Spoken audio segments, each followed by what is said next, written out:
এতিয়া বলনীয়া নামটো নাজানি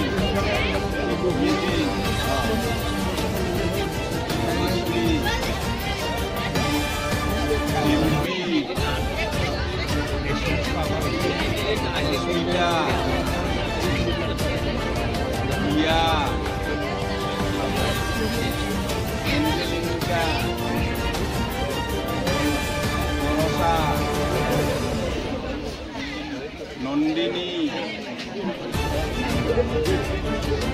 Wida, Soyonika, Dorisna, Kunja, Amar Kondora, Rosa, Wida.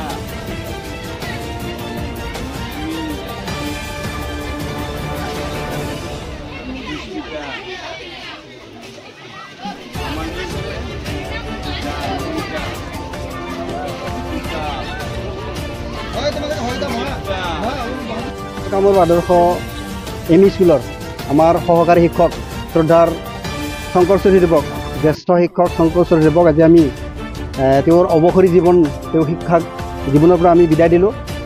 আজি আমাৰ দেশৰ যিটো শিক্ষা ব্যৱস্থা এই শিক্ষা ব্যৱস্থাত আজি যি ধৰণৰ শিক্ষা ব্যৱস্থা পোৱাৰ কাৰণে চৰকাৰে যি ধৰণে শিক্ষক নিযুক্তিকে আদি কৰি ব্যৱস্থাবিলাক গ্ৰহণ কৰিব লাগিছিল সেই ব্যৱস্থাবিলাক নথকাৰ ফলত আমাৰ শিক্ষাদানত পাঠদানত যথেষ্ট অসুবিধাবিলাক হয়।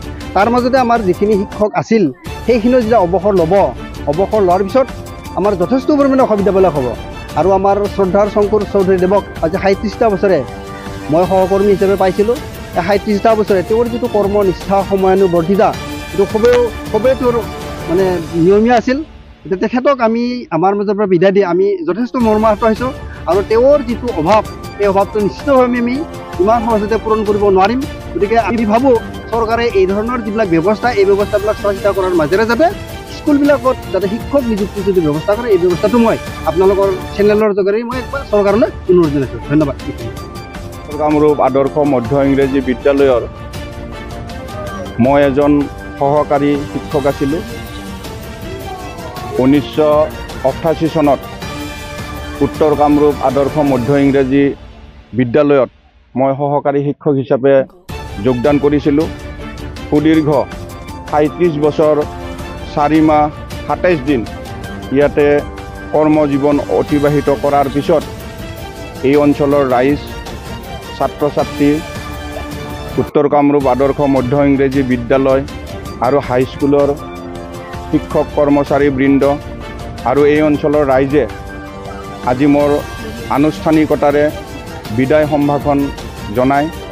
সেইবাবে মই তেওঁলোকলৈ পোনপ্ৰথমবাৰৰ বাবে মোৰ ব্যক্তিগত ফালৰ পৰা আৰু মোৰ পৰিয়ালৰ পক্ষৰ পৰা তেওঁলোকলৈ মই আন্তৰিক ধন্যবাদ জ্ঞাপন কৰিছোঁ।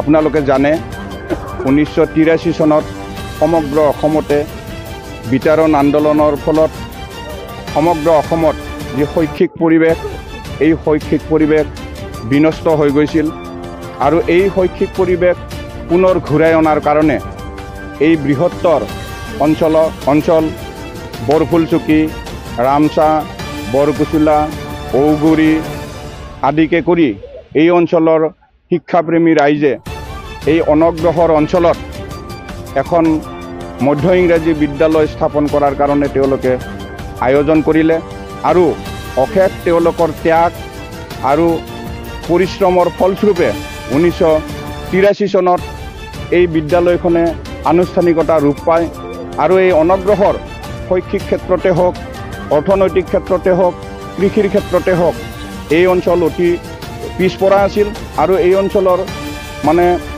শিক্ষানুগী ৰাইজে এই অঞ্চলত এখন মধ্য ইংৰাজী বিদ্যালয় স্থাপন কৰাৰ কাৰণে সিদ্ধান্ত ল'লে।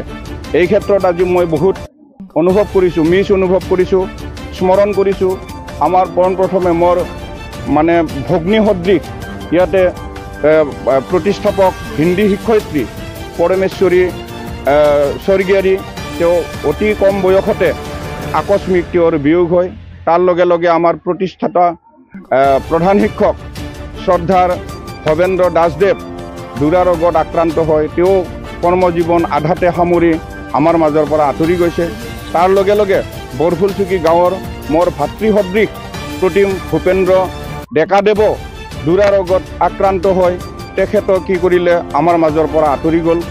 এই চেগতে তেখেতসকললৈকেও মই মোৰ ফালৰ পৰা স্মৰণ কৰিছোঁ। তাৰ লগে লগে আমি প্ৰতিষ্ঠাপক শিক্ষক হিচাপে আমি ইয়াতে আছিলোঁ, 7জন শিক্ষক আছিলোঁ। এই 7জন শিক্ষকৰে বৰ্তমানে 2জন প্ৰধান শিক্ষকক মই এই বিদ্যালয়ৰ পৰা বিদায় দিবলৈ পাইছিলোঁ।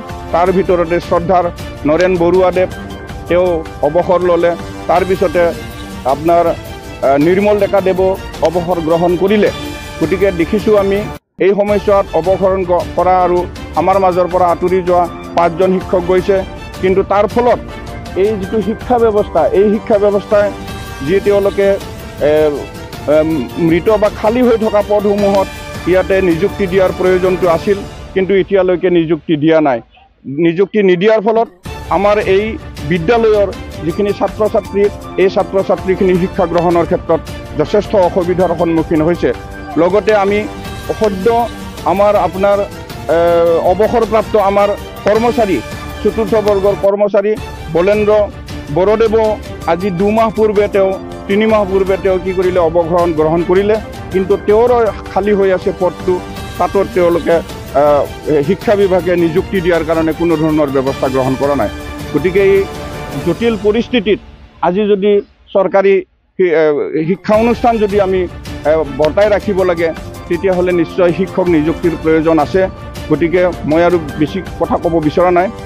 গতিকে আজি যি এই অঞ্চলৰ ৰাইজে, এই অঞ্চলৰ অভিভাৱকসকলে, ছাত্ৰ ছাত্ৰীসকলে এই 37 বছৰ কৰ্মজীৱনত যি মৰম মোক স্নেহ দিলে, যি সহানুভূতি দেখুৱালে, পুনৰবাৰ তেওঁলোকলৈ মই আন্তৰিক ধন্যবাদ জ্ঞাপন কৰিছোঁ। মোৰ ব্যক্তিগত ফালৰ পৰা, মোৰ বিদ্যালয়ৰ পৰিয়ালৰ বৰ্গৰ হৈও এই অঞ্চলৰ ৰাইজক মই অশেষ ধন্যবাদ জনাইছোঁ। আৰু মোৰ পৰিয়ালৰ বৰ্গৰ ফালৰ পৰাও মোক মৰম স্নেহ দিয়াৰ কাৰণে এই 37টা বছৰে তেওঁলোকক মই কৃতজ্ঞতা জনাই মোৰ ক'বলগীয়াখিনি শেষ কৰিছোঁ। ধন্যবাদ।